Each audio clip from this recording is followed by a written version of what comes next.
Go for it.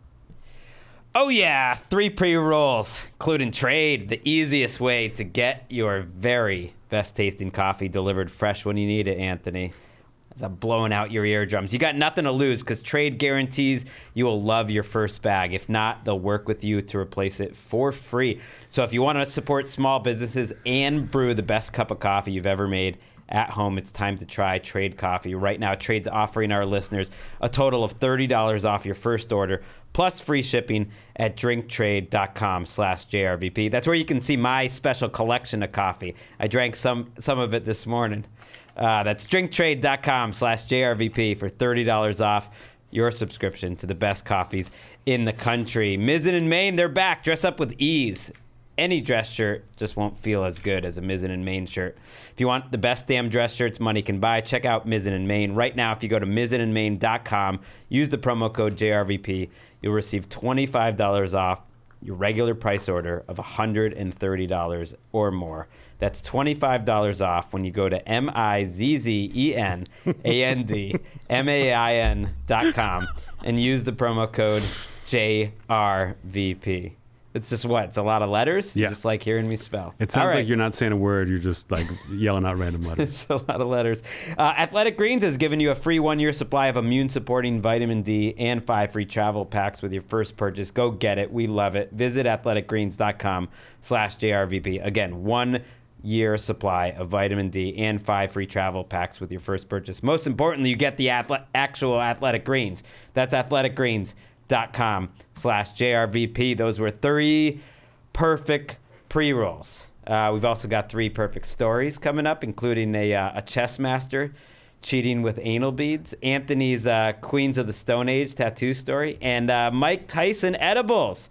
All coming next in episode 175 of the Jeselnik and Rosenthal Vanity Project. JRVP. Junior Vice President. Sometimes a winner is a dreamer who just won't quit. It's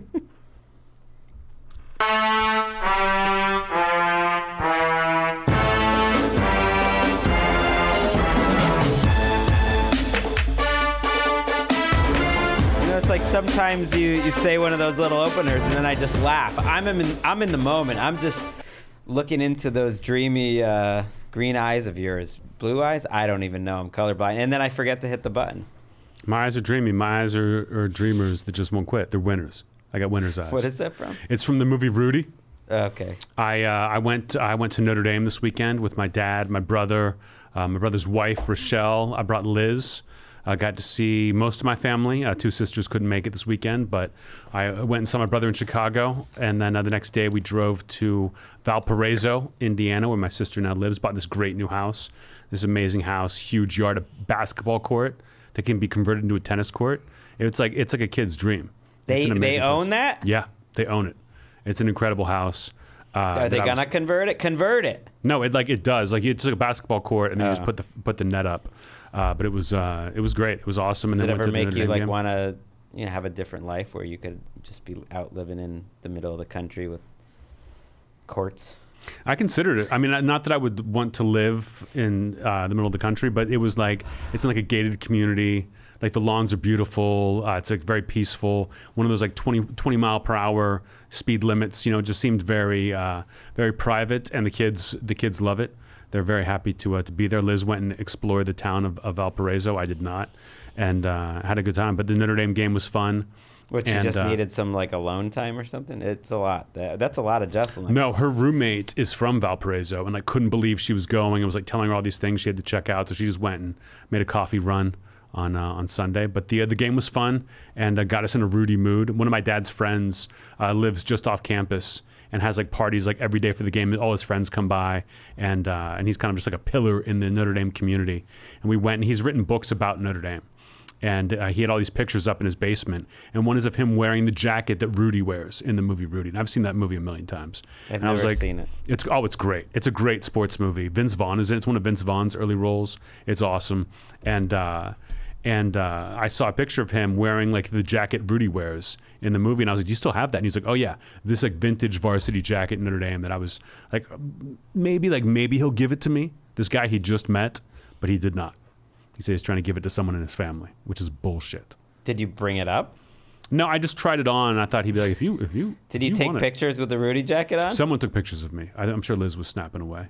Liz was snapping. You pics. get it. That's some Instagram content right there. Now you're a social media guy. You got a whole team for that. Mm-hmm. I mean, when you get the Rudy jacket, Yeah, I would. I mean, I might even think about getting like a new one. Like they made new ones when the movie came out because people wanted them. But the original that's like came out. He bought it in like '68. Is awesome. but that's the actual. Wait, it's the actual Rudy jacket he wore in the movie. Sean Astin. It's the same. It's not the same jacket. It's the same. Like it looks the same. It's like they stole You those should jackets just tell at that people time. it was that jacket and then charge them to come in and take a picture. But then they'd say, is this the jacket he wore in the movie, or is this Just the lie. jacket that the real guy wore in the '60s? Sean Astin. Sean Astin.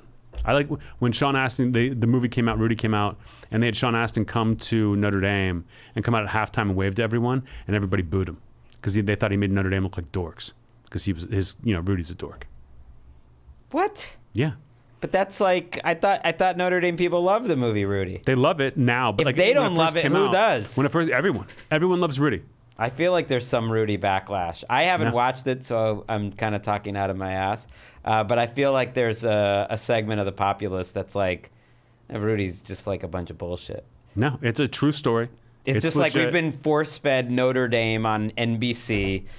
How about you like win a game, Notre Dame, We for did. 30 years? How about you win a meaningful game? We've heard about this Rudy stuff. What about equality?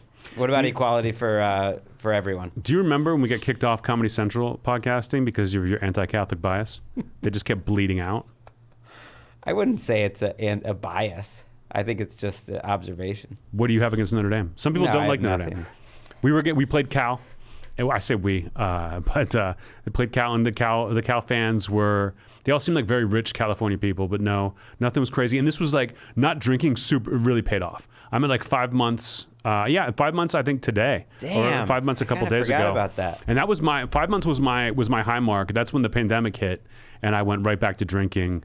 In 2020, I'd been at 5 months, but I'm looking forward to 6 months, 7 months. The tour starts in a couple of weeks, so getting sober through that tour will be fun. But this was like being at tailgates in like 85-degree weather at like noon, the hot sun.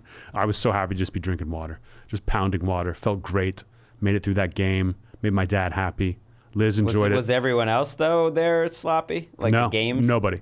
No one. Like I don't think people just Really? like you couldn't drink and survive. I'm sure I saw people with beers here and there, but it was just so goddamn hot that you didn't want to mess with it.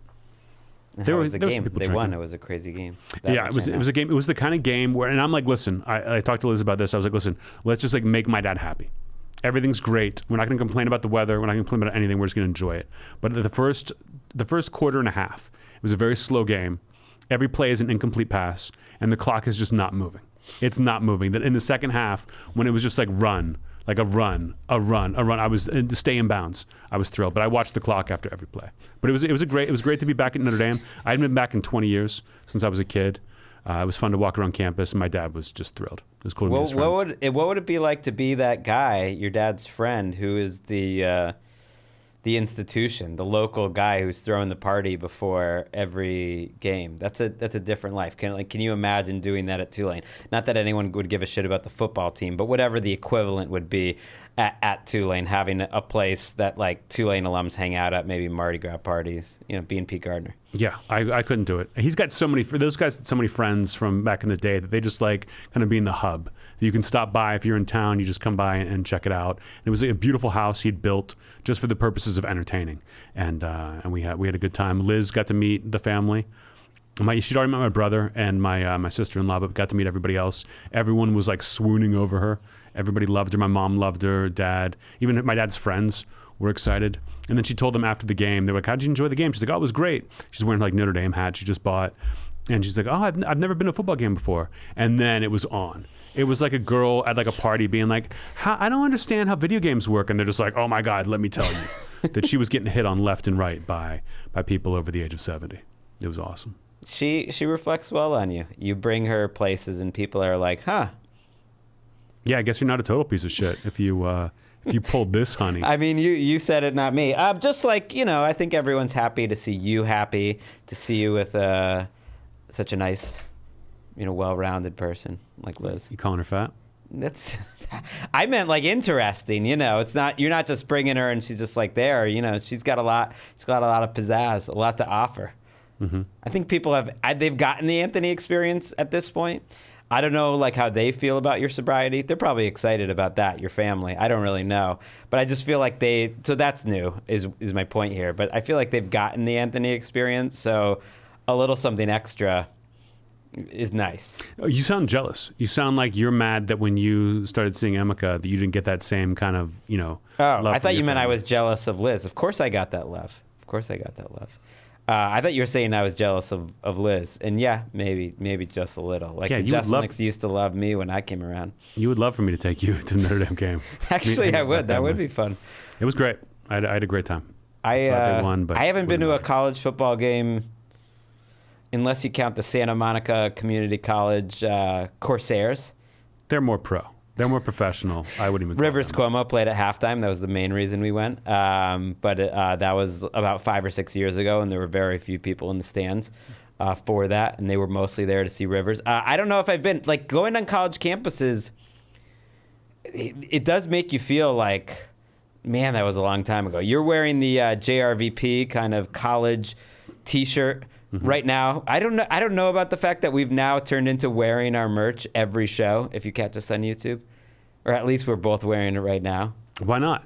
It just seems we're repping, weird. We're repping the pod. It just seems like when you went to campus, was your dad wearing Notre Dame gear the whole weekend? Probably. Were you? I bought a hat in the bookstore to wear during the game, but I didn't have any other gear. I think it's kind of bullshit though. You support them, especially when the Tulane Green Wave are 3-0. Yeah. You texted. I didn't even know they were good at all. And then you texted me. I've been. I didn't either. I saw something on Twitter, and they were winning as like 17-point underdogs at Kansas State to go 3-0 for the first time since we were there, since we were sophomores back when they had that undefeated season. So shout out Tulane. It made me want to go back to Tulane. I'd like to get back maybe later this year after the tour is over. A little tour announcement. I'm excited. I've got Largo this Thursday. This is my last Largo before the 7-week 20th anniversary tour. And shows are selling out. I've added a 6th show to Salt Lake City. I'm doing a late show Thursday. And I added a Sunday show to both Irvine and San Jose. Those are the first 2 weekends. But I think I'm going to be adding a 6th show to all the rest. So get your tickets. I didn't even think about that. So all these places, you're doing 5 shows? Yeah, I do 1 show Thursday, 2 Friday, 2 Saturday. And then if it sells out in enough time, it's like, let's add a show. Why not? But I'm very excited. I got my plane tickets, got someone to watch the dog while I'm gone for this tour. And then next year, when I do this tour, I'm trying to find something now. I'm trying to find, do I hire someone to stay in my place, like a dog sitter, or do I put him in a kennel?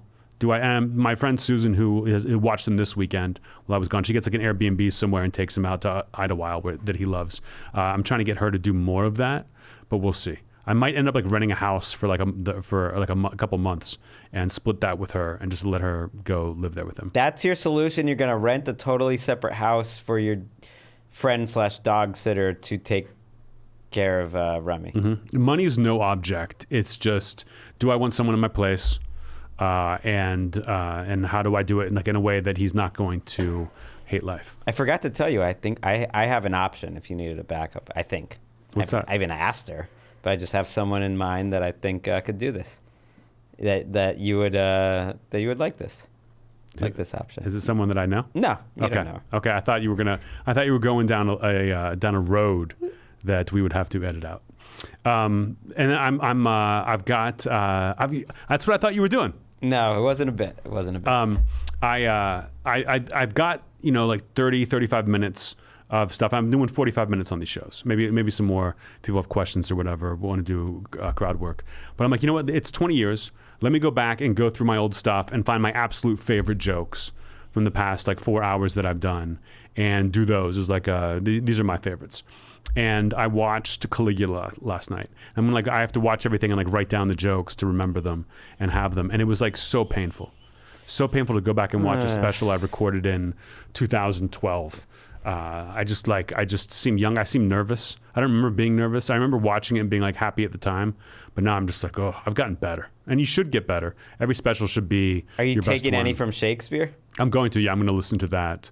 But we just got home last night. I was like, I'm going to get these ready for Largo on Thursday. So I'm like, every night I'm going to watch a new one. So tonight might be Thoughts and Prayers, but I might just listen to. What if the Shakespeare. listeners of the Jeselnik and Rosenthal Vanity Project? JRVP.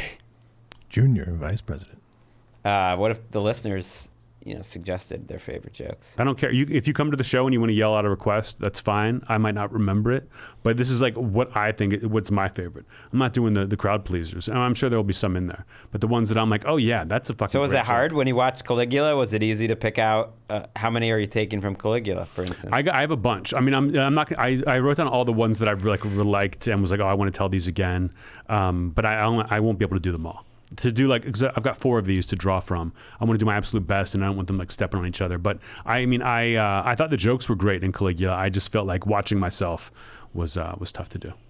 I can't watch myself do almost anything.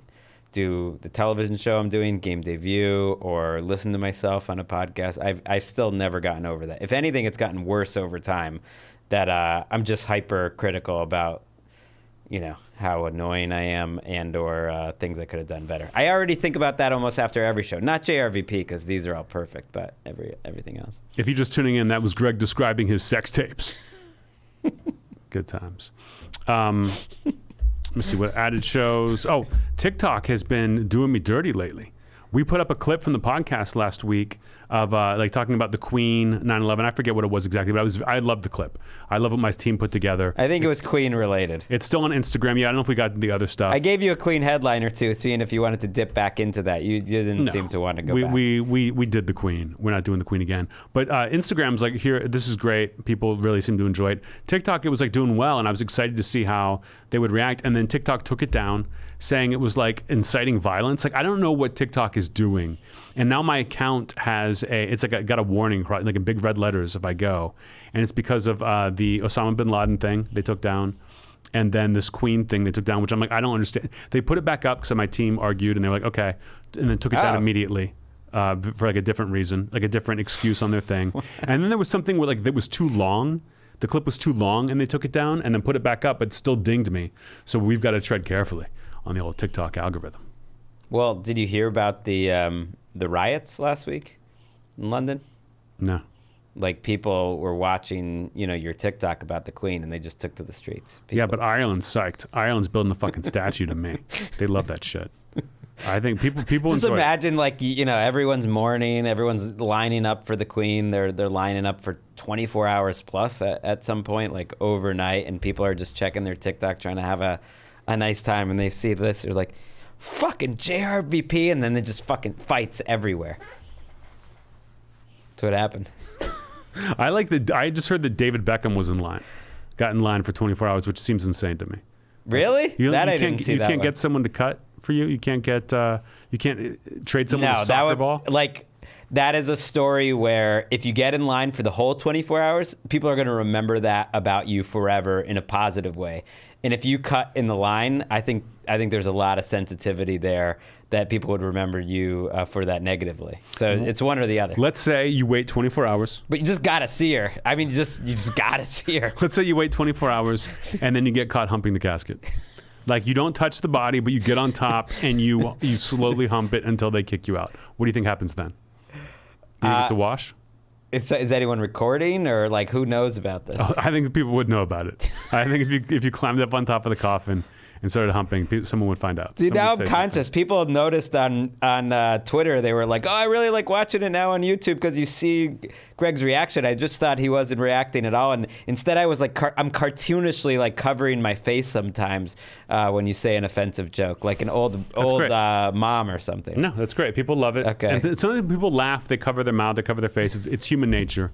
It's okay. Yeah. Enjoy it. Enjoy Okay. your hand. Enjoy the way your hand smells. Yeah, I did. Smell your hand. Have you been following this Adam Levine thing? No, what? Liz and I got in last night flew in from Chicago, got in, and Liz sees a story that Adam Levine, some girl, does a TikTok saying that she'd had like an affair with Adam Levine. Okay. And she needs to air this out. And Adam Levine is married to like a model. And she said, my favorite part was that like the girl's getting roasted. She's like, he took advantage of me. And like, I was young. I was so young and naive. And it's like, it happened a year ago. And so everyone's roasting her for like how young and naive she was. And she's like, guys, I don't have any reason to do this. I'm an Instagram model and this could hurt my career. It's like, oh yeah, I'm sure everyone watching your TikTok and knowing what's up. But my favorite is that Adam Levine, I guess, had an affair with her. And then like a year later, DMs her on Instagram and says, hey, her name is Summer. Hey, quick question. I'm having another baby. And if it's a boy, I want to name him Summer. Is that cool? And I think that's so fucking funny. To not only want to name your son Summer, fine. I think it's a girl's name for the most part, but it can be a guy's name. What? But to DM a girl that you had an affair, you cheated on your wife with, the affair is over, and then you reach out to make sure it's cool to name your son her name. Like if she's not cool, you just can be like, oh no, out of respect for you, I'm not going to do this. Why reach out to say that? It is hilarious. And one of his flirty... Is this now the main thread of the story? Because by far, that's the headline to me. My mouth is agape. I could not believe that development in the story. The headline is how dumb this girl is for thinking people would even be on her side at all. No, the headline should be about Levine being dumb for wanting to... First of all, don't name your kid Summer if you just had an affair with someone named Summer. Mm-hmm. There's a million names. And then... There are a lot of names. And it could be better. And then and if you're going to, please don't DM her about it. I know. That's the headline. Mm-hmm. I can't believe it. My headline. This is I can't watch The Voice anymore now. I mean, it's not gonna happen. Greg, don't say that. Don't even joke. I can't do it. Don't even joke about that. My favorite was he went in his DMs to her, and Liz was like pausing it and like reading them. Was you were so much. I'm paraphrasing. Wow, you were so much hotter in person, and so am I. LOL. And she's like, yeah, I'm into that. That everyone's like, you fell for this cheesy bullshit. It's hilarious. My mouth is agape again. Don't say anything. Don't send this. Don't send anything on DM. I guess it was someone that you knew for a long time, and you obviously had a intimate relationship, probably over text and DM already. But man, if you're Adam Levine, how do you not wonder if she's just gonna post that, and then everyone will know that you named your kid after the woman that you had an affair with? Not that he can name. I mean, there's no Summer's out the window now. I hope that kid hasn't been born yet.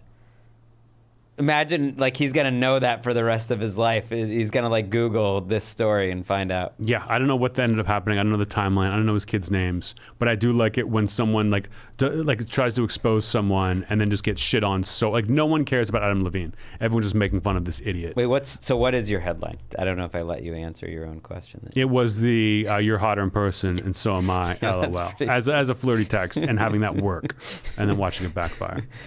Never tell your friends or anyone what you're going to name your kid. That's pretty obvious advice. But as a parent, something that someone told me, maybe you even brought that up to me once too, because it can only go bad. Like if your friend brings up that like, I don't really like, you're like, oh, what do you think of this name? And they're like, I don't like that name. And then that's all you're going to think about when that friend is hanging around your kid. You really will think about it. Yeah, and you're putting pressure on someone to, in that moment, like, give you what you want. And they're not asking. They want you to just be like, oh, that's... If you're the friend, just lie, though. Oh, that sounds good. I do like, though, when couples, like, let's say, like, you and Emeka are deciding on a name. And they're like, what about, Walker? And she's like, oh, I used to date a Walker.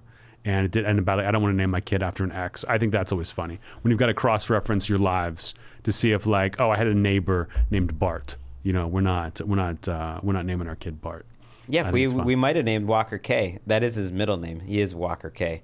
But Walker K, Kei is his middle name, like Kei Nishikori, who's a tennis player. But also, it's like a very common name in Japan. But her friend had a kid named Kay, so she was like, no, we can't do that. What are you doing for Alice's birthday tomorrow? My parents are coming into town, so we've got some pretty rad presents. The Godfather really stepped up. Anthony came with it. I've got a present for her that I'm really excited about. In general, I think this might be the best batch of presents. And then otherwise, just a lot of family time. Emika's making a cake because we don't trust any bakeries after the Destroy Anthony's Toilet incident of 2017. So that's about it. Greg's referring to an incident, Aaron, where I got a bunch of food for the kids and Greg, I guess, had some kind of stomach problem and went into my bathroom for maybe 3 hours, and I had to replace the entire toilet.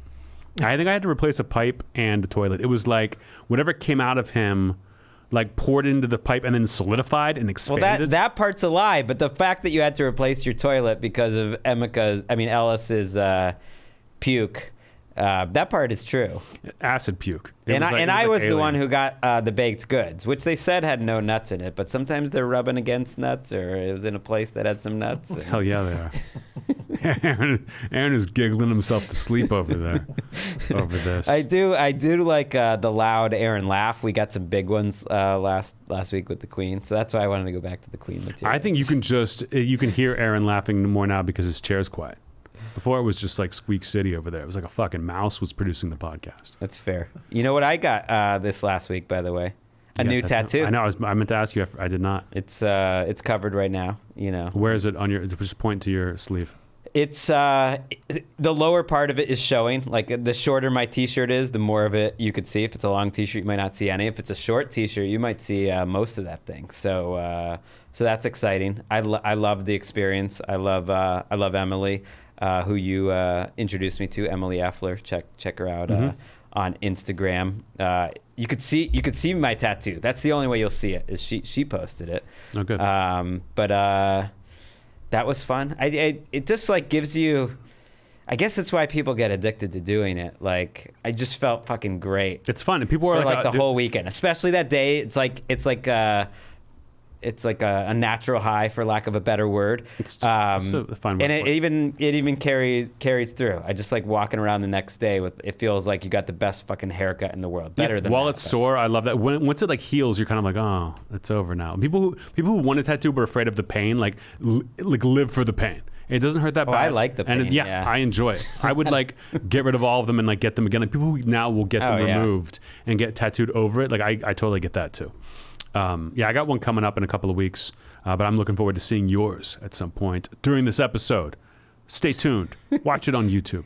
Did you hear about Serial, the podcast? I was just listening to on the way over here that the guy Adnan is free. He's released. I didn't read the article. I had listened to Serial originally. Me too. And I was like, oh, they're going to let him out. And then they didn't. And then there was that, like, the case against Adnan Syed. Right. It was on HBO. There was a whole other podcast, too, apparently, which really took the ball and kept pushing it forward. And that was, like, done by a friend who was also his, lawyer.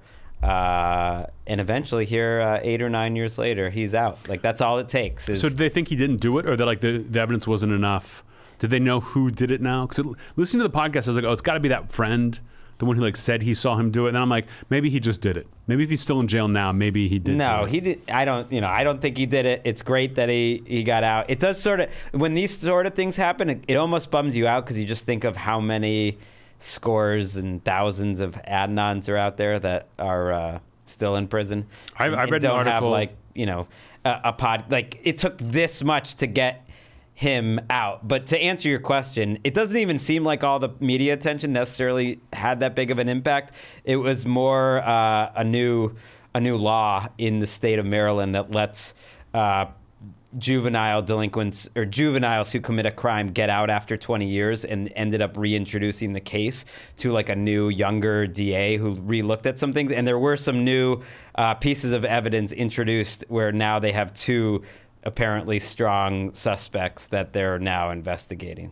Interesting. They won't say who it is. Do you know what percentage of people in prison right now are innocent? No. 97%. What is that? Is that a joke? No, it's a fact. 97%. Okay. That's the whole joke? Do you disagree? It's not a joke. What is that from Shakespeare or something? 97% of people in prison right now are innocent and should be let go. Okay.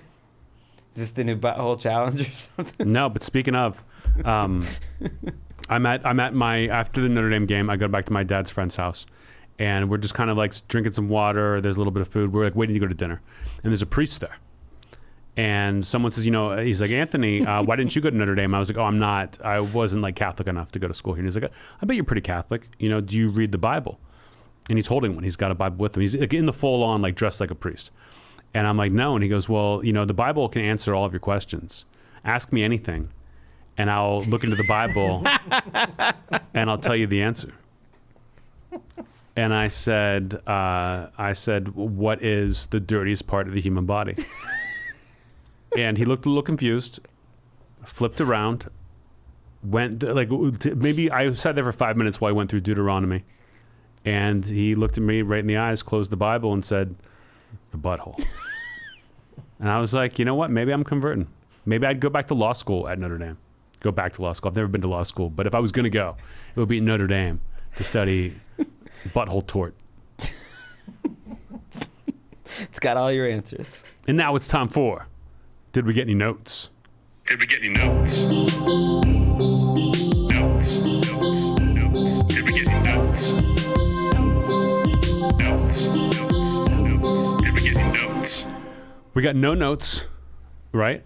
Right. But what we do have is 3 more entries Yes. into the Butthole Challenge Tournament of Champions. Yeah, we got a lot of submissions.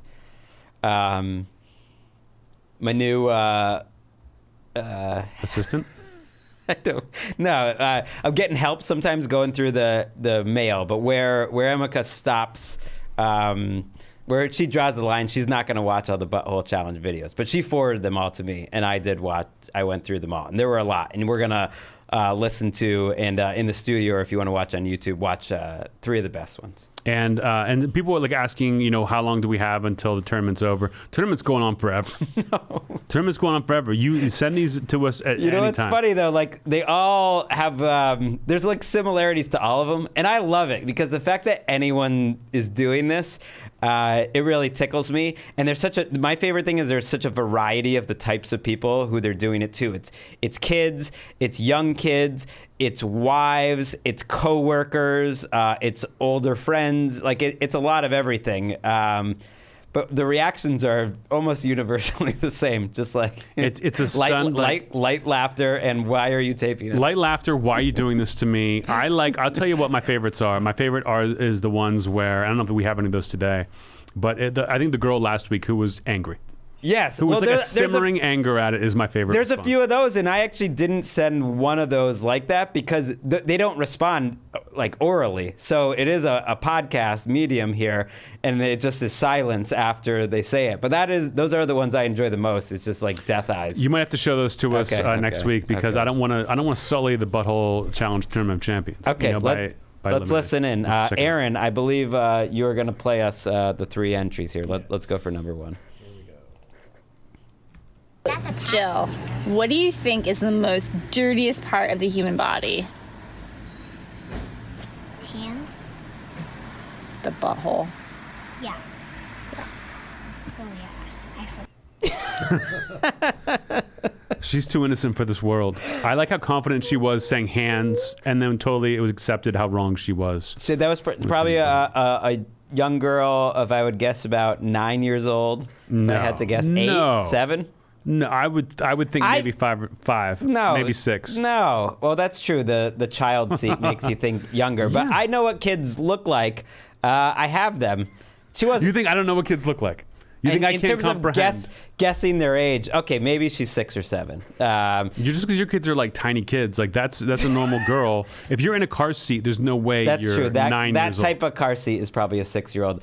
I do like that immediately. She was like, "Oh yeah, I forgot." Yeah. Or she started to say, "I forgot." Kids always do pretend that they know everything. You don't. Just admit it. She's a vessel soaking up knowledge. Maybe she did. Maybe she does know. Maybe she's a JRVP lister. All right, let's go to entry 2. That was great. Mm-hmm. This is a coworker. I listened to 2 podcasts the other day. Be a young 20s man. To a podcast. Do you know what the dirtiest part of the human body is? The fingernails. What is it? It's the butthole. So stupid. You recording that?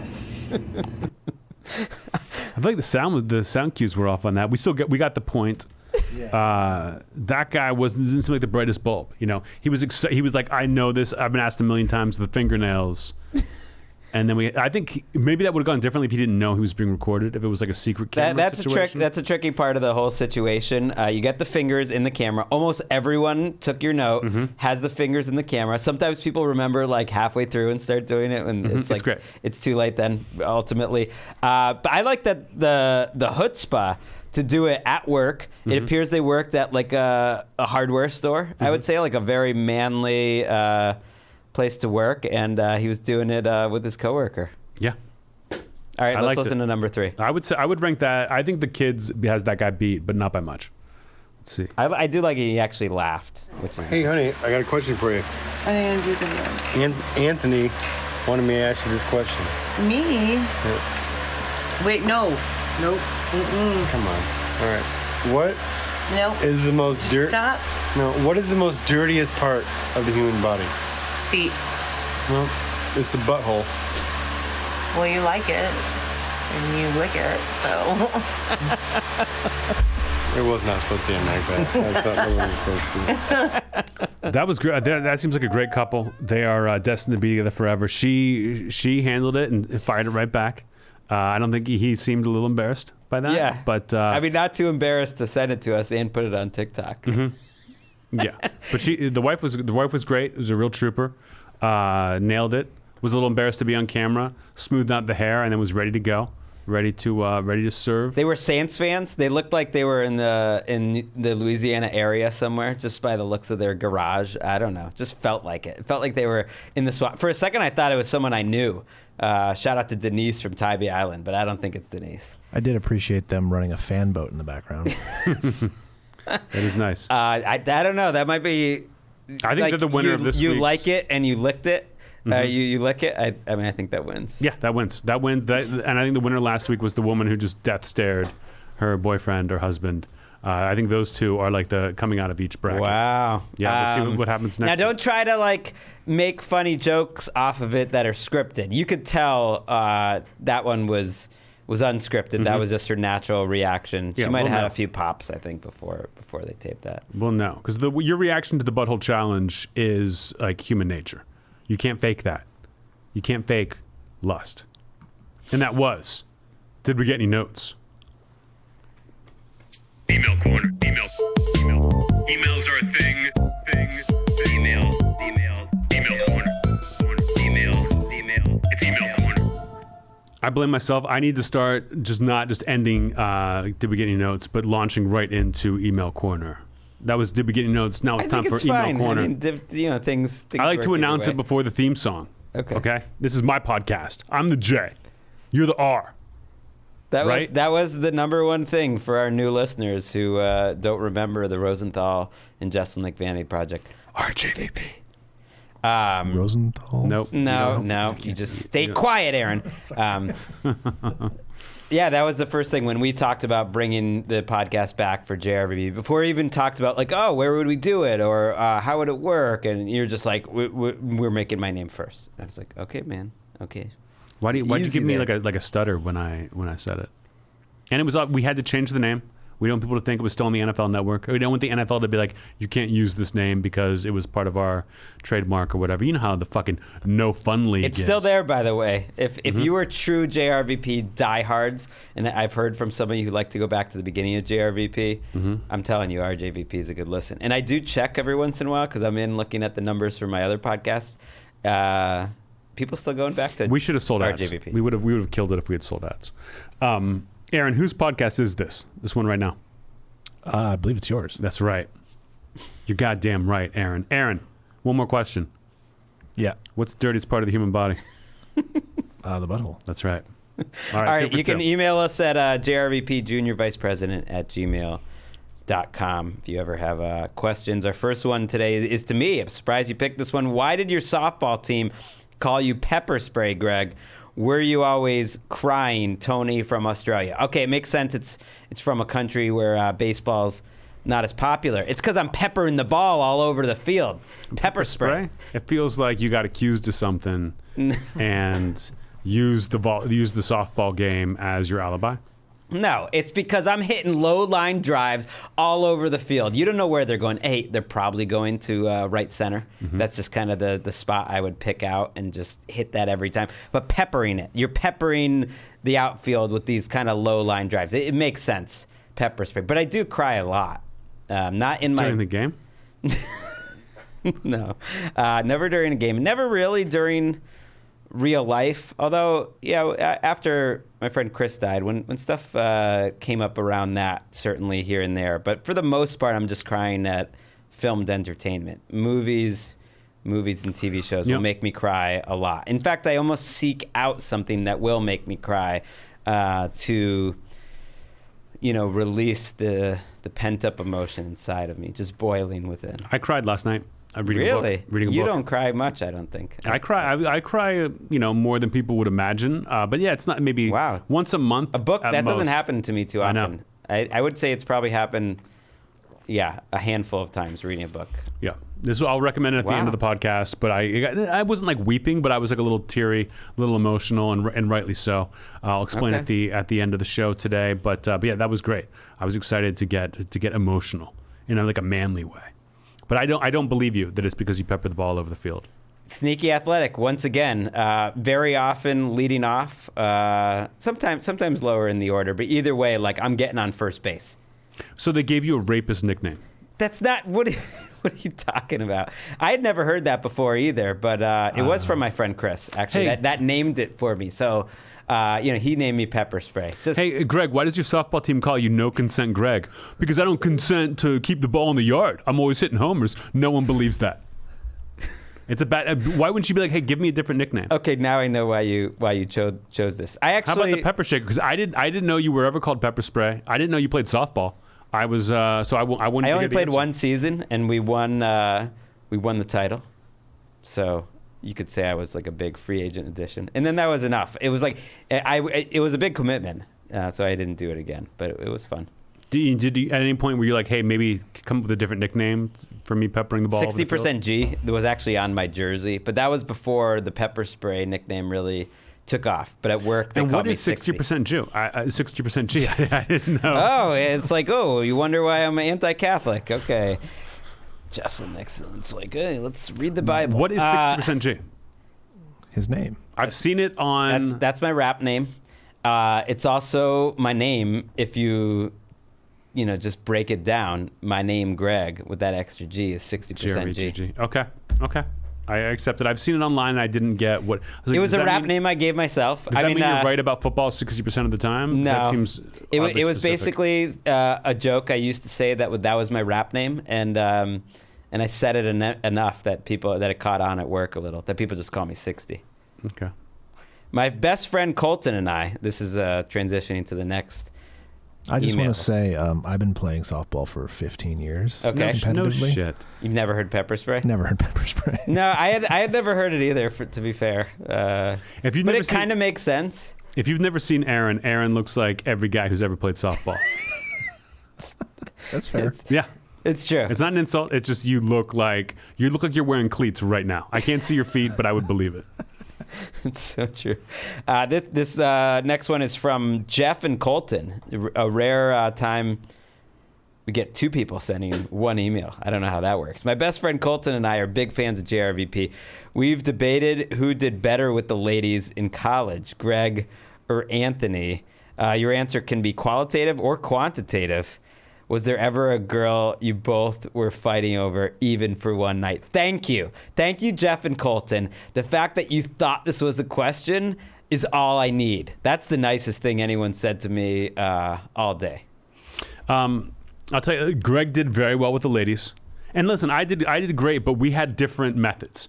I was more of like a roll over in bed and wake up and be like, who are you? Whereas Greg saw someone he liked, flirted, and closed the deal 90% of the time. Most of the time. I don't ever remember you liking a girl and not getting your way. And in college, we called Greg Pepper Spray for different reasons. No, but I was thinking it sound so terrible. No, you did great with the ladies. You had different girlfriends. They were always attractive and it was always impressive. But I think I probably had higher numbers, but I think your quality was probably Wow. was probably Shots fired for on your par. girlfriends. On par. My girlfriend in college was great. Catherine was the best of all of them. But I remember we were talking about. I picked this question because I wanted to sing your praises a little bit for how you did in college. Okay, thank you. And talk about there was one girl. Actually, I don't know if I ever hooked up with this girl. I just remember one night there was this girl. She was like a year below us, maybe 2 years below us. That you had hooked up with. I think she was the girl that you hooked up with, where you put on Missy Elliott's "I Can't Stand the Rain" on repeat. And we were all sitting in the other room listening to you just like hook up with this girl on repeat. Like you hooked up with her maybe a couple times, and everything was like very, everything was above board. And then she was out with us one night, and you were like, you know what? Like we had fun. I don't know you like had this conversation, but you just like weren't interested. But she was kind of into you, and then she got wasted. And I remember we're all sitting in a booth at Fat Harry's, and she is putting her foot into my crotch, and like direct eye contact with me, like giggling while she like plays footsie with my crotch. And I was so uncomfortable. I didn't know what to do. And I was like, I'm not good. You took this girl home like 24 hours ago. I'm not taking this girl home tonight. And just like tried to sit there and like try to get her to stop. And she would not. She was a great girl. She was a cool girl. But that one night she was wasted and doing everything she could to make love to me with her foot. Yeah, I remember this. I don't remember the foot details, but I do remember the broad outline of the story. We never fought over for any. There was one girl you told me one time not to hook up with the girl that I may have hooked up with. If you hadn't said, I would be upset. Really? Yes. Was that my friend from high school? No, I don't know who you're talking about right now. I'm talking about the one who sort of, and we've brought this, and this is all like sounding very.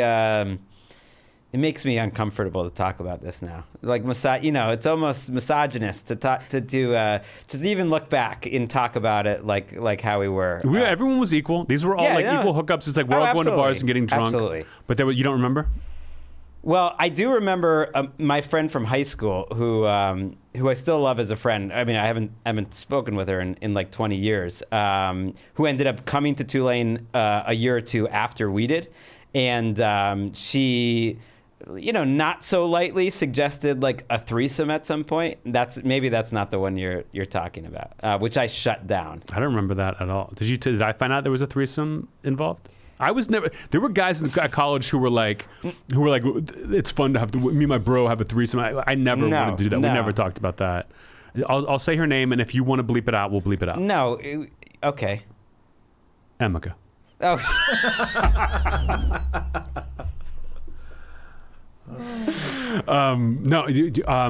She was friends. She was like, this is terrible. Now you're reminding me that Emeka might listen to this. No, we had a friend group. We had a friend group that was like, we had the girls in the group, guys in the group, and it was like, it would get incestuous where there would be hookups. Okay. And you would hooked up with her a long time ago, and then I was like, we were flirting. And you were just like, I think I asked you, would you be cool with this? And you were like, I think you had a girlfriend at the time. You're like, I wouldn't, but I would be annoyed. And because you liked her. It wasn't like it wasn't like I possessed that. It was just like it would hurt my feelings. Yeah. And I dropped it immediately. But those were the only two. Definitely not fighting over. And I never fought over a girl. And in doing who did better with the ladies. Yes, I'm more more of a serial even if it's a lighter relationship. It was like some sort of relationship. You were.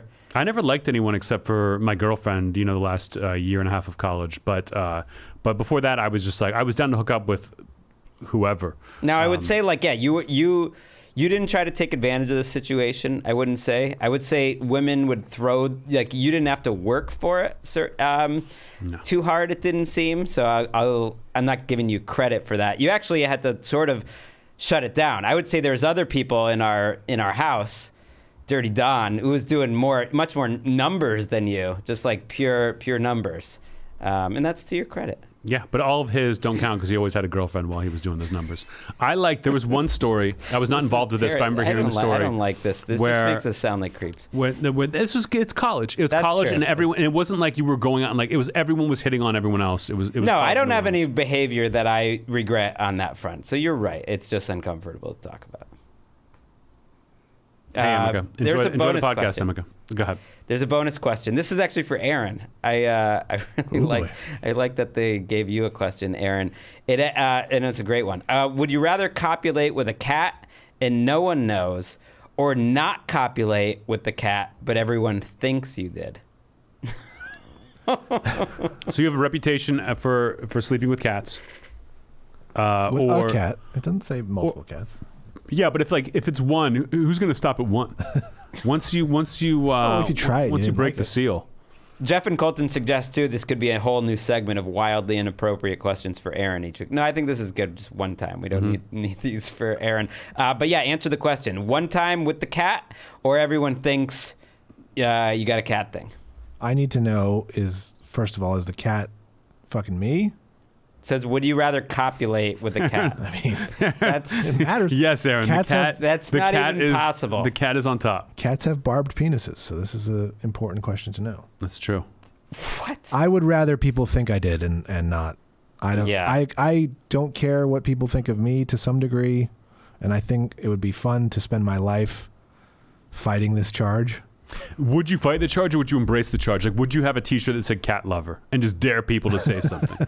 There's no proof, but Right. I think that's the only answer, because one of the two answers is fucking a cat. Yeah.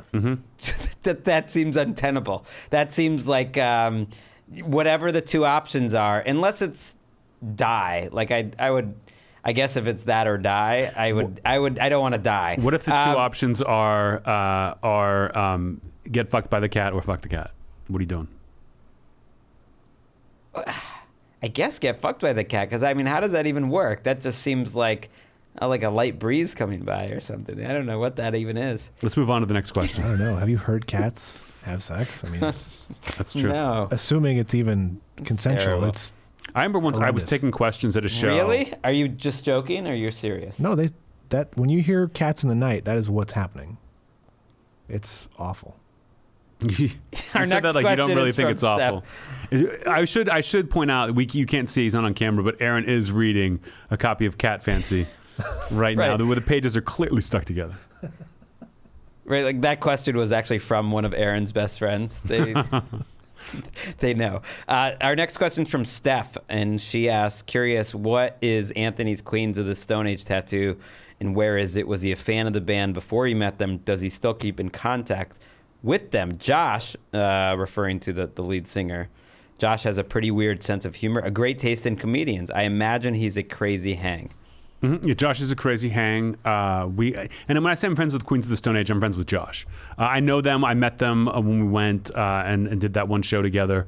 I had met him a couple times. He would either I think he came to a show once and then talked to me afterwards, and I do not remember that. The first time I remember meeting him, he told me about the first time we met, and I was like, I can't believe. I've always been a fan of Queens of the Stone Age and Josh's work. And then when I met him and we kind of hung out a little more, I did a show at this bar he co-owns downtown. And then what are you looking at? What are you reading right now? Nothing. I'm trying to find the episode where we first talked about this. That's all. Sorry, but that is rude to be. We talk about the whole tattoo, like I everything. think about so. It? We did. I was just Then gonna why direct did you people. put it in the question that you Sorry. We've hung out a couple times where he'll text me and be like, hey, I want to come see a show. When you're performing, I'll tell them and they'll show up. And they asked me to open for them at San Quentin State Penitentiary, and it happened to work out that I had finished with my tour. It was the end of their tour, and I went and met up with them and did it. And it was like a disaster. And there was like a bunch of there was crew on the trip and other band members. And as we're leaving, it was such a crazy experience that we kind of wanted to get. We were talking about getting tattoos, and there was like a sign on our way out of San Quentin, like a wood carved sign that had it in this like cool font that one of the tour managers was like, I would get that tattoo. And so Josh was like, And then we go to dinner, and my idea was everyone gets the SQ for San Quentin, and I'll get a line through mine because they wouldn't let me perform. I got to tell a joke and get out of there, but I didn't get to actually do my show. And they all thought that was really funny. So half of us went to this tattoo parlor in San Jose, like 20 minutes away. He knew the place, called him up. It was this like famous classic tattoo artist. We went in, everyone's wasted. Everyone, like the people doing the tattoos, we are very drunk. and sat there, and everyone got their tattoo with like an S and a Q, and then a line like in between the S and the Q, like to split it up. And then I was like, I'll get it, and then you can put a line through it. And then the guy at the end was like, I don't want to put the line through it. This is my work. Like it is a really good tattoo. It's on my upper arm. It's a little bit hidden, but You still like it? Oh, I love it. And it's like I want it to be a reminder that like no matter how big you get, like someone's always gonna fuck with you. You almost think like as a professional comedian, people know authority doesn't mess with you as much, but like you will be fucked with. That I was like, when I look in the mirror, I want to remember this trip to San Quentin and how mad it made me. And Josh came over, trashed, and was like, yeah, don't get the line. And the next day at the airport, the band members were like, did you get the line through it? No, they wouldn't let me. And they were like, oh. And I was like, well, fuck, you didn't even get the tattoo at all. But there's like 6 of us who got San Quentin tattoos. That's badass. Yeah. I put it in there because that was a few years ago now. We have a lot of new listeners. It's a cool story. And if you, I just figured give you the option to answer it. He is a great hang. I remember he came to my show at the Ace Theater in Los Angeles. And I think, did you meet him? You were sitting in the same row as him. We were sitting right next to him. I didn't say hi, but Emeka and I sat literally right next to him. Yeah, and then he came backstage. We had some drinks, and he's like, we went to like Eric Oh, that's Andre's right. We did meet party. him. Yeah, we went back. No, you there. didn't. Right. That was when you lost your backstage pass. And I had to drink like 8 bottles of champagne by myself that I got for everyone, and no one came backstage.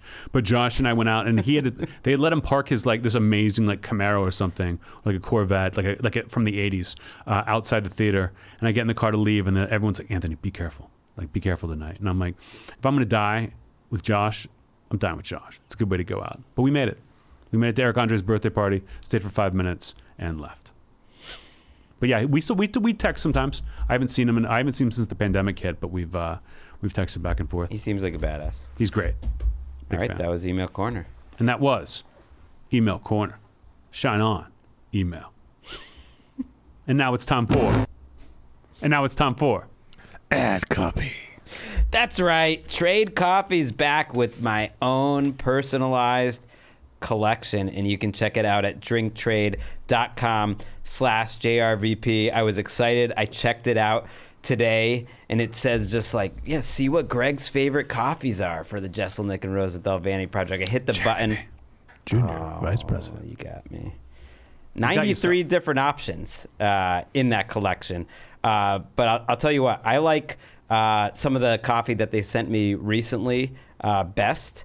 I would say, what is one of them? Alta, I think, is one of the kinds of coffee. And I just like not having to think about like what coffee I'm going to pick. This is Emeka's maybe favorite sponsor we've ever had. Just having like great coffees show up at your house, smelling great every month makes you happy. Yeah, and would you say that it's like a surprise that as you keep going through the system of Trade Coffee, they send you more and more, you tell them what you like and what you don't like, that their selection gets better. Once they know more details about what you're into, they start sending you cooler stuff. And now if you go on and get the Greg Rosenthal collection, as I'll call it, that it's like the best. It's been through the system.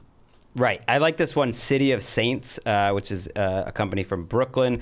There's a great one from New Orleans called Congregation.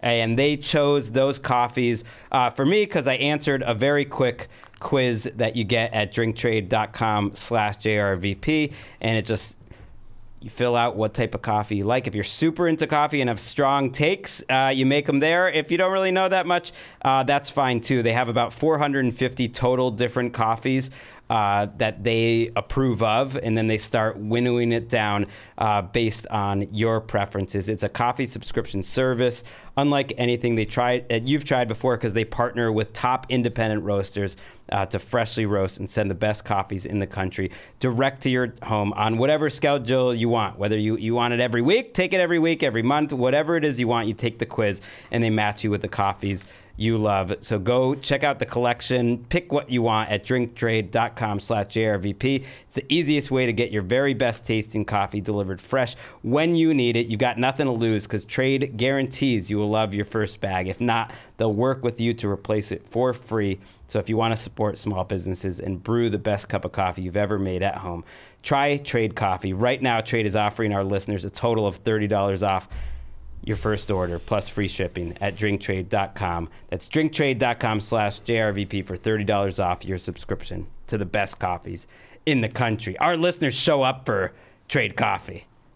They just freaking love it. And if you don't drink coffee, but you want to wake up, listen to Greg read that ad again. You'll be fucking flying.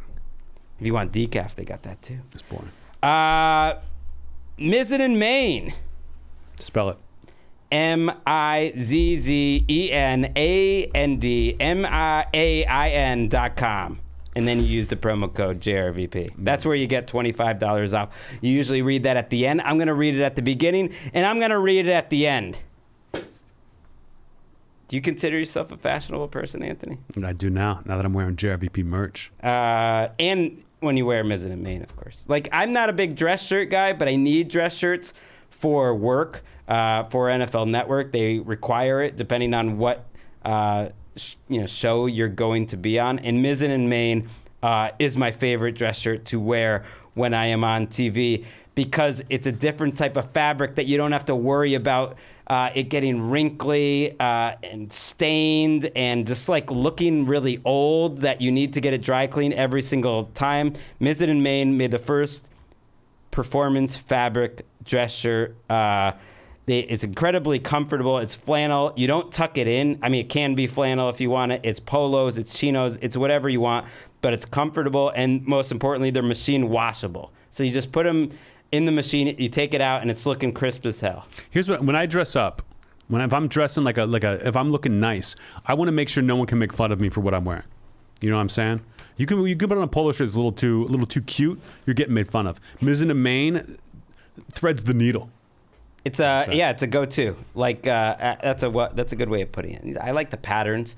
It's breathable. You know, it's like it's not a shirt. If it's hot, like if it's summer or if you're in a hot spot, it's great for that. Don't yank my chain.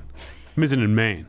So if you want the best damn dress shirts money can buy, check out Mizzen in Maine. Right now, you go to mizzeninmaine.com, use the promo code JRVP. You receive $25 off any regular price order of $130 or more. That's $25 off. Get ready, Anthony, when you go to MIZZENANDMAIN.com. If you're going to drain the main vein, you better be wearing Mizzen in Maine. Use the promo code JRVP, by the way, when you go to mizzeninmaine.com. Finally, Athletic Greens. First thing we do in the morning at the Rosenthal house, Walker gets up. He starts watching tennis. I don't know why that's just been like allowed. Like he found some loophole that you can turn on TV if tennis is on. We just ignore that. We go mainline the Athletic Greens as the first thing that we do in the morning. We shake it up. It's just a scoop. You put water in it. And then you have a nice, tasty drink, and it takes care of all your vitamins. Let me ask you this, because I'm like 5 days in to the Athletic Greens. I've been doing it. Yeah. I would have if you would shut up for even a second. I go 10 ounces of water. They're like 8 to 12 ounces. I've been going 10. I put the water in. I use cold water, and then I put the powder in, and then I shake. Do you put the powder in first and then add the water? I heard you're not supposed to do that. Good question. I put it in first. You're not supposed to? I don't remember. It's one or the other. They tell you to do one or the other. I don't know what I'm doing right or wrong. I like having less water because then you get that great Athletic Greens taste. It's even stronger. It's like I like my coffee strong. I like my Athletic Greens strong. I chug my Athletic Greens. Liz is a sipper. But it's great. You wake up, drink it. And so there are things you do that are like drink first thing in the morning. Like can't put anything else in your body for like an hour or 2 hours. This is 15 minutes. Put it in. You can go have your coffee, have your breakfast. I've enjoyed it. I've noticed my gut health has gotten better. And it's just nice to have something in the morning that's like, here, I'm taking care of breakfast right away. I'll need to eat something later, but it'll be great in the road. I'm excited to take it on the road. I've got the monthly subscription. There's a 2-person subscription for me and Liz, and then I got the travel packets for when I'm on the road. Look at you. I'm into it. It's time to reclaim your health. Arm your immune system with convenient daily nutrition. 1 scoop in a cup of water every day. No need for a million different pills and supplements to look out for your health. Athletic Greens is going to give you that 1-year supply of immune-supporting vitamin D. Anthony's got it, the 5 free travel packs with your first purchase. All you got to do, visit athleticgreens.com/JRVP. Again, athleticgreens.com/JRVP. Take ownership over your gut health and pick up the ultimate daily nutritional insurance. I'm taking that to London next week. Tickets still available, by the way, any JRVP listeners in London. My gut is going to be so healthy when you see me on stage. Are you going to save a seat for the Queen? And that was Ad copy. Let's get to headlines.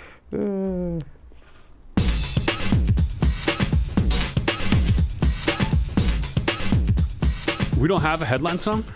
We do, but it's just sort of like get to headline. We play it sometimes. We play it, don't play it. I don't want it to be the exact same every week. It's up to you, you know? Whenever I hear that song, I feel like I'm walking down the street in the movie Do the Right Thing wearing a Larry Bird jersey, walking my bicycle. I'm going to delete that one then. Every time it gets a little derogatory comment, I delete it. It's not derogatory. Okay. It's a great movie. It is Do a the Right great Thing. movie.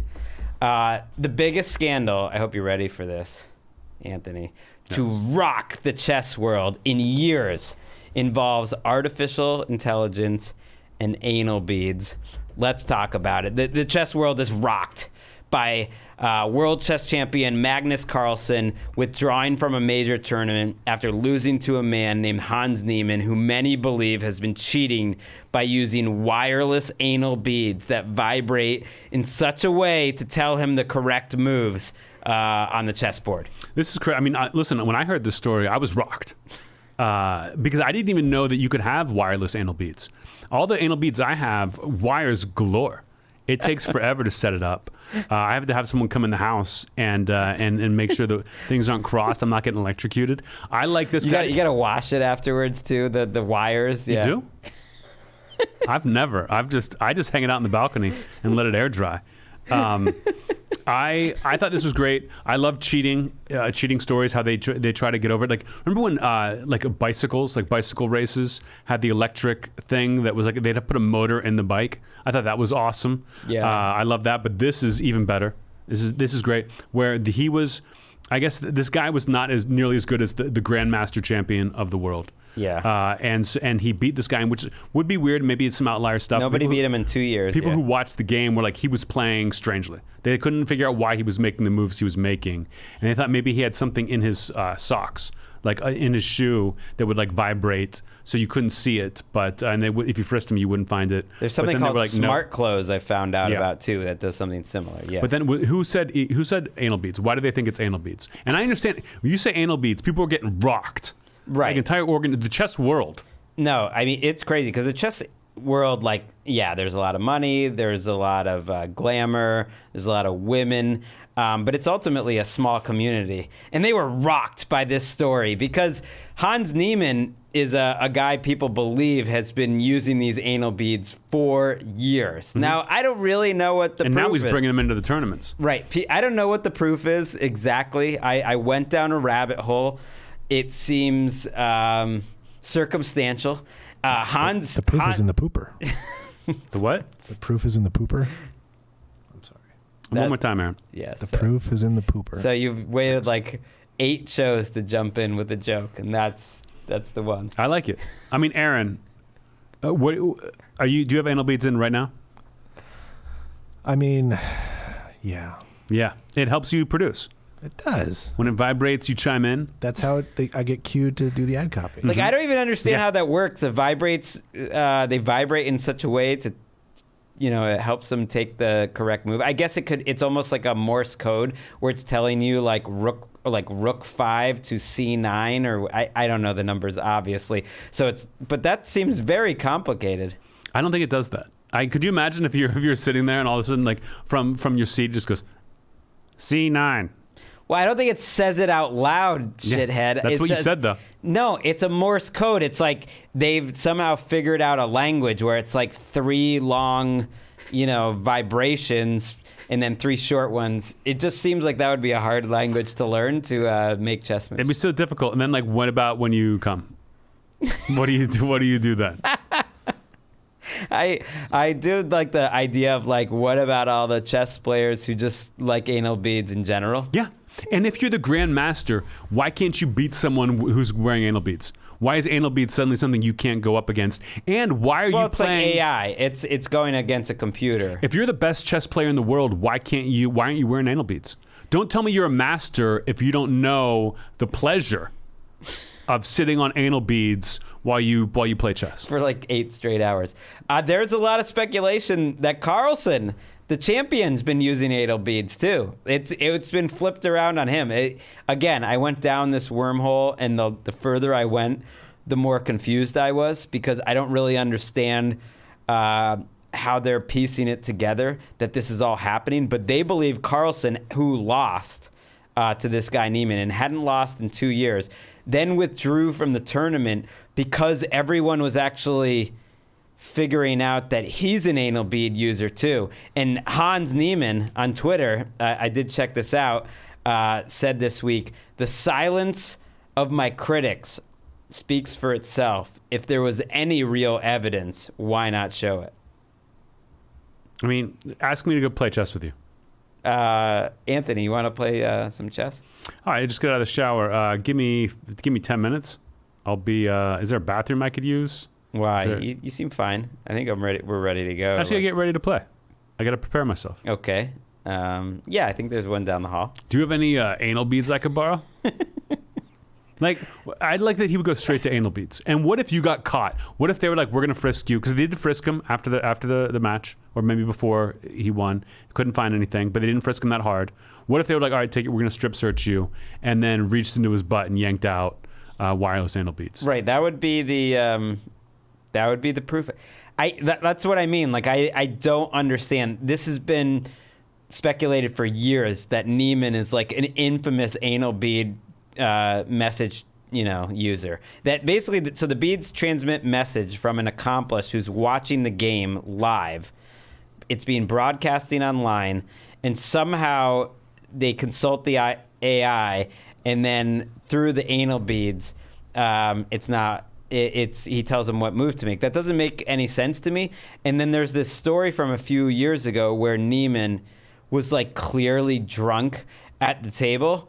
And the people who were watching were like, he's so drunk he can't feel the vibrations. And then they had to turn the vibrations like up to the max. They had to crank the anal bead vibrations up to 10. And somehow you could like tell by watching that. I don't know how any of this can be proven. I almost don't believe what you said. I think there's a simple solution. Okay? Everyone who plays in a tournament has to wear anal beads. And you have to watch them put them in before they play. That way everyone's on equal ground. And that way no one gets rocked. It is a story that it reminded me a little bit of the NFL. I mean, we've had stories like this rock the NFL in the past where game plans are stolen, Spygate. Nothing to do with I think Goodell. Goodell with the anal beads. Well, how dare you? When Jay-Z gave him anal beads and said, "Use these." Didn't Jay-Z say he doesn't need the Super Bowl? That's in his. And then he signed a deal to produce Super Bowl halftime shows forever. It's sort of like the Jay-Z move. There was also speculation, though, that this guy somehow knew or stole Carlsen's game plan ahead of time, because he could see Carlsen's surprise attack that he started with before. He was so ready for the surprise attack. Maybe this guy Hans Niemann is using anal beads, but it's helped him reach a higher level of transcendence. Anal beads give you clarity in life and in game. Chess is life. Anal beads are life. Put them together. I think the chess community is too easily rocked. I think anal beads are fun, and chess is not. So why not combine the two? It's peanut butter and chocolate, as far as I'm concerned. Do you know what the dirtiest part of the anal bead is? The first bead.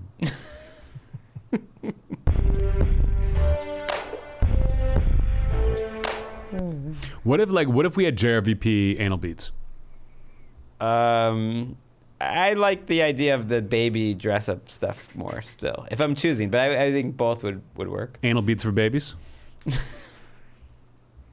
What about anal beads that you eat and then you poop out the beads? So you still get everything. I mean, those aren't beads. Those are anal beads. Those are just beads. Those are grapes? Am I thinking of grapes? I mean, they're beads with the words JRVP on it, and you're just popping them. No, it's Pez. beads that are JESELNIKANDROSENTHYPROJECT.com/JRVP. Yeah. I'd buy them.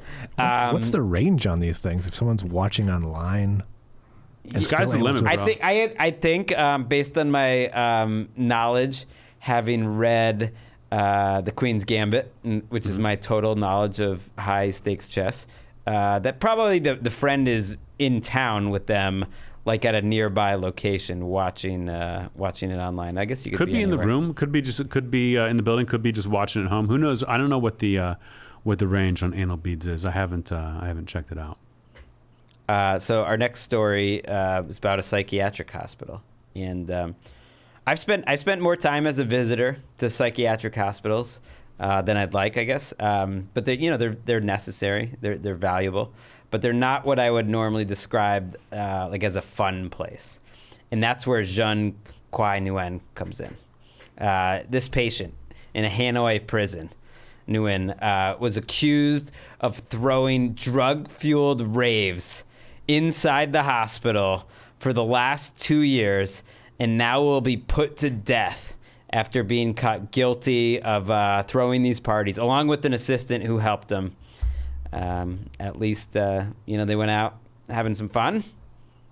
So this was not a worker at the psych ward. It was a patient? I believe so, yes. Then why is the patient? It shouldn't. I feel like if you're in a psych ward, it's your duty to try to have parties and try to have fun. Right. If you're working there, then yeah, it's a betrayal of the Hippocratic Oath, which I believe goes over there.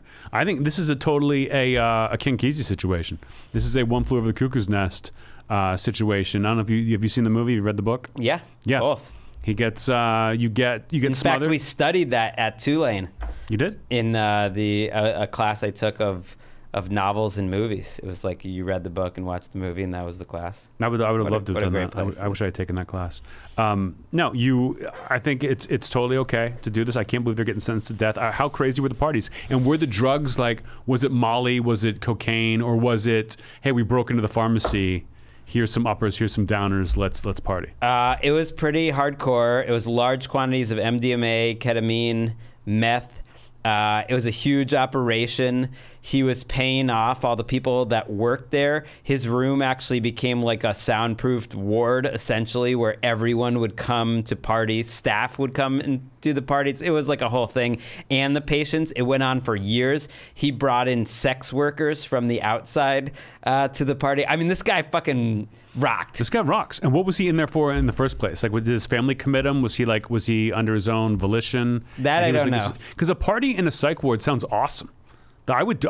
I've never been to a rave in my life. I would go to one if they were like, hey. People from the outside would come into the party in the psych ward too. So they were found, selling the drugs to the patrons, from the public who came in disguised as caregivers. So everyone was paid off. He was making like a ton of money doing this. He was offering free drugs to the people that were coming in, to the workers, also to secure transactions for like getting the drugs from outside the hospital. It was like some kingpin shit, just to have fun, basically. I guess he was making money. How'd he get caught? I guess that I don't know, but all it would take is, it sounds like this had to have been an open secret for years. Yeah. For everyone, and at some point, like a new boss probably came in, or someone who's got to stick up their ass, and now he's getting sentenced to death, and so is his assistant. I feel bad for the assistant. I mean, you didn't even get the reputation. Yeah, beat the assistant up a little bit, kill the main dude, and then the assistant. Was the assistant also a patient there? I don't know. I assume it was like Paulie Walnuts is going down here with Tony Soprano, and that's not fair.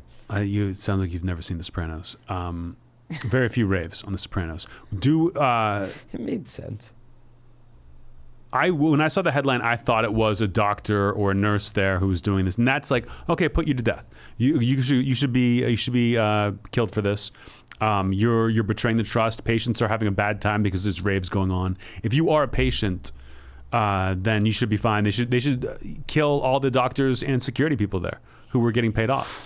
They get to why live. do you want to do that? Because if you're going to blame someone, it should not be the patient. Don't kill anyone. That's the whole point of the story. Vietnam apparently has like one of, if not the highest rates of capital punishment in the world. They're just like killing people willy-nilly. This is not a killable offense. Not almost nothing is, I would argue. It's a return to paradise Nothing situation where they take hash and they get caught with the hash and they're going to kill the one guy unless the other guys come back, and they come back, but they kill the guy anyway.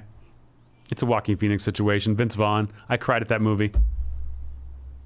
I got to see that. Joaquin Phoenix is my guy. I did see it. Yeah. We saw it in the theater. We saw it in the theater. Shout out to Joaquin. Shout out to Hanoi. Hanoi?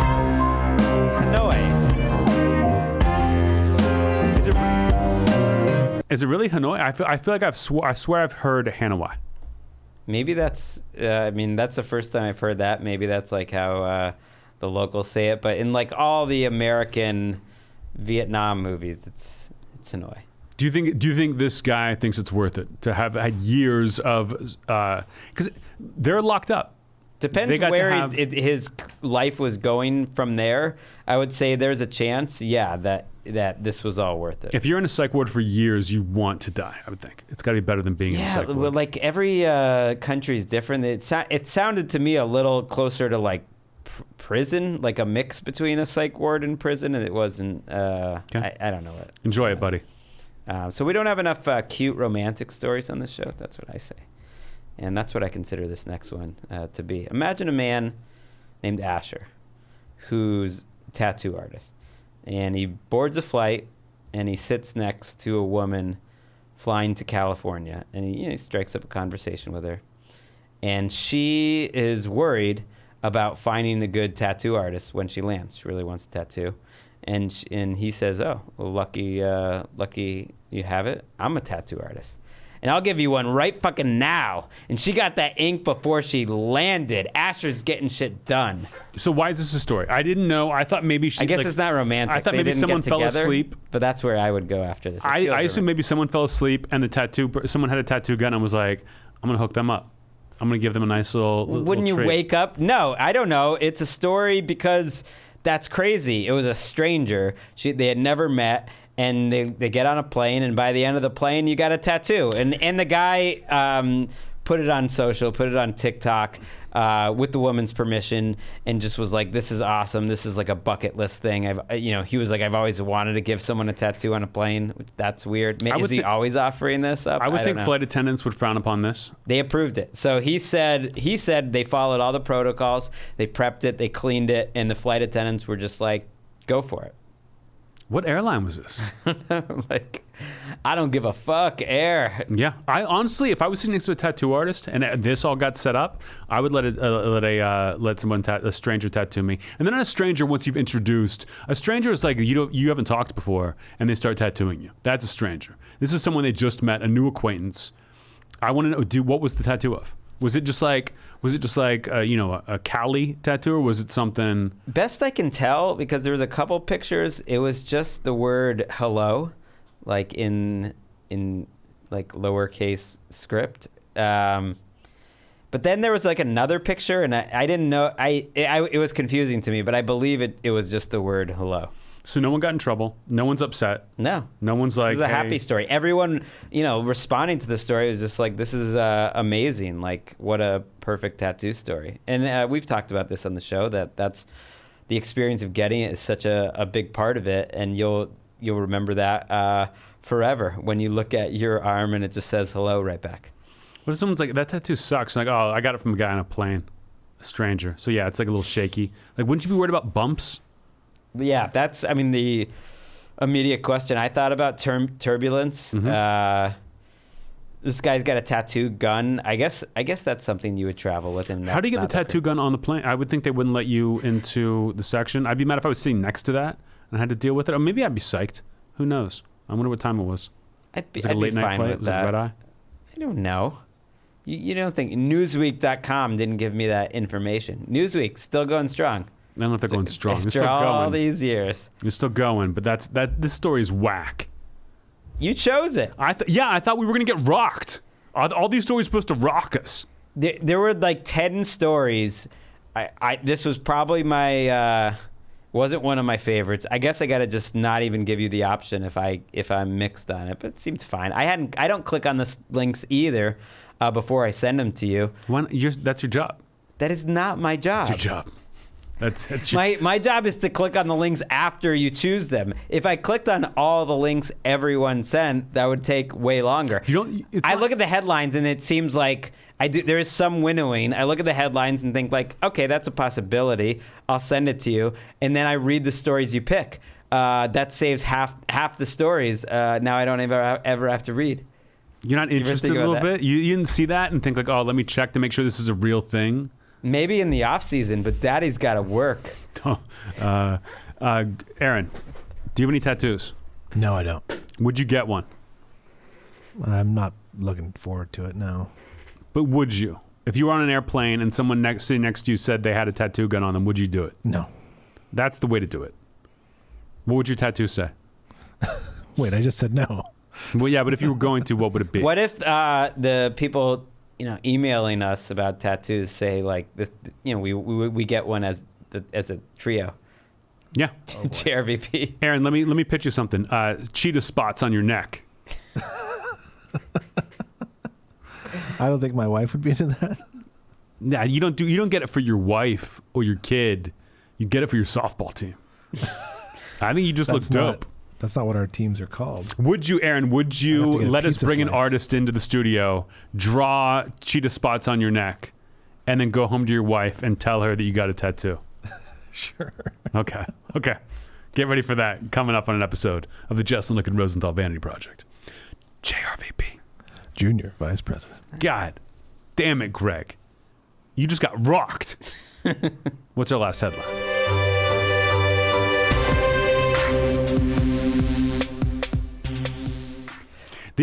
I tell you, these headlines are a letdown from last week. I feel like you chose them. I know, but you chose the most surprising ones. I took the options that I had. There were some awesome ones. I wish the Queen would die every week. That's what I blame. You had some Queen stories in there. Yeah, but we exhausted the Queen stories last week. I was going to be like, oh, people were waiting more. There's some new updates. Unless she comes back to life, which I hope she does not, then we're not talking about the Queen. All right, anymore. Mike Tyson's having a weird post-boxing career. He has a new documentary about him like all the time. I feel like now there's a Hulu show, but there's been a few others. He always shows up at sporty events. I saw him sitting next to Martina Navratilova at the U.S. Open. And I was just like, what are they talking about? Like shitting on trans people. I don't know why that's become Martina Navratilova's thing, but we see you, Martina, and you're ruining your legacy Chappelle style for what? Is Tyson anti-trans? No, not that I know of, but Martina, for some reason, is, which is just like she doesn't like anybody stealing her look. He also is in the weed business, Tyson, big time, and he sells edible shaped like ears, and they're called Mike's Bites. And the only problem is Colorado law will not allow Mike's Bites. They passed the law in 2016 prohibiting weed products to be made in the form of a human body or body parts. So no Mike's Bites in Denver. Big loss. What? I mean, so I got to go to a whole nother state to get edible penises? Edible weed penises? I don't. Why is it like they don't want the kids to think it's candy? Yeah. Okay. I didn't put that together. I don't know why I put that together. So it can be a little cherry, or like a little diamond, but it can't be. Okay, I'm glad you asked. It can't be fruit. It can't be humans, and it can't be something else. I forget. In the form of human body or body parts, or fruit or animals. Can't be animals. So is he still going to sell them, but they're just not going to be in the shapes of ears? Because no one gives a fuck what their weed gummies look like. It's the whole bit. If I saw a Mike Tyson branded weed thing, I would buy that. If I was in the market for weed stuff and I saw Tyson stuff, I'd be like, okay, I'll try this. I want to support Mike. But I wouldn't. If it was like, oh, it says it's ears, and then it came out and it was just like a glob that was like 5 milligrams of THC, I would eat it. I have no problem no one with gives it. a shit what the shape of their gummies are, any of that stuff. I'm always stunned by people who are like, oh yeah, I really like this, insert weed product here, and they're like, it tastes great. How many of those are you eat? Like, I don't care about the taste. I mean, I don't want them to taste bad, but they all taste good. They're candy. You don't want them to taste too good. Have you? One of the worst days of my life, I went home, and this has happened to a lot of my friends. That you get high, you go to the weed store, you buy a bunch of stuff, you buy a bunch of edibles, you take some, and then you get the munchies. You have nothing to eat in your house, and you just eat more edibles. where I once ate No, an I entire have container. self-control. I ate an entire container of chocolate-covered blueberries. They were just good. I wasn't trying to get too high, and it was late at night. And then I woke up and I was high for like 36 hours the next day. I remember it. That This I was remember- during the JRVP era. I think Yeah. I recommended those to you. I had to go to JRVP. therapy and was like white knuckling it through therapy. And the next time I saw her, I was like, I got to apologize for last time. I ate these gummies. I ate these blueberries the night before. And then I was like, I can't have those anymore. I would get the chocolate covered coffee beans because you don't want to like munch those all night long. But the blueberries were delicious. TJ Miller once ate like ate like 8 muffins because he was so hungry. He got the munchies so bad he just kept on eating muffins and then missed a college gig we're supposed to do. Well, maybe they need to make a new law to prevent like dumbass comedians from eating, edibles that are too tasty. It is a weird line that they draw here. I mean, if they did that, the comedian world would get rocked. Well, it's just strange. So to answer your question about Mike, he's doing fine. They're selling it in every other state. Most states don't have these laws. Yeah, is that like you know how like bands would be like, we got to change the artwork because Walmart won't carry the album? Is Colorado like the Walmart of the weed world, where if you can't sell it in Colorado, it's like it's worth changing? Colorado would be a big market, I would think, but they're not changing the ear-shaped edibles. That's his thing. The product description at the website, if you're curious, say, we promise they'll taste better than the real thing, or at least that's what Mike tells us. Hey, see? Cute. I guess the law, yes, they didn't want kids to be accidentally consuming candy like gummy bears or lollipops. In different states, Washington State has a similar law. And they don't allow lollipops or cotton candy or cookies. Or no, they do allow like cookies and mints and chocolate. And so that's the thing, like, well, what's the difference really between any of this stuff? At some point, they're like, yeah, we don't want kids to accidentally eat them, but what's the difference? Every kid likes chocolate and cookies and mints, tasty mints, or, all weed hide your product shit. looks good. Hide your stuff. I know. In California, there was a rule. I remember when they like legalized marijuana here. I had the medical marijuana card, and they were like, the only difference is that, and I don't know if I paid less tax because of that, but there was no. Now they charge a lot of tax. There were edibles that you like if you couldn't get like a edible more than like 50 milligrams unless you had the medical marijuana thing. And I was like, well, is it worth it? And they're like, no. What they're going to start doing is just stop making 50 and above. It'll just be like they'll do 40. You can eat 2. They can't stop you from doing that. They just won't make those anymore, just for like that one market of people who have the license. So yeah, it's not a big thing. I'm sure he'll just like bunch them up together. Now it's like a butterfly. Like 2 little bit ears. Mike's gonna be fine. Everybody, stop getting rocked. And now it's time for recommendation station. Aaron, did you do that into the mic? I didn't hear it in my earphones. Sorry, my mic was off. And now it's time for